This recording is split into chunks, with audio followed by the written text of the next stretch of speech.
சக்தியின் கற்றலின் இது கவிதைகளோடு சில நிமிடங்கள். எவ்வளவு பெரிய மேடை, எத்தனை அரிய வாய்ப்பு! அரங்கேற்று உன் நாட்டியத்தை, நாடகத்தை.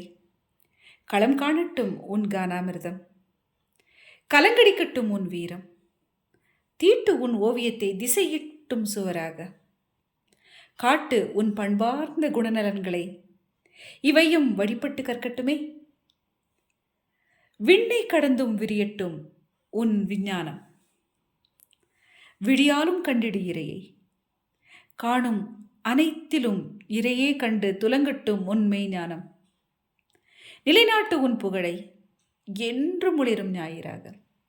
பொழியட்டும் உன் அன்பு வான்மழையாக. பெரிதினும் பெரிதான மேடை இப்பிரபஞ்சம், அரிதினும் அரிதான வாய்ப்பு உன் வாழ்க்கை. நன்றி நண்பர்களே.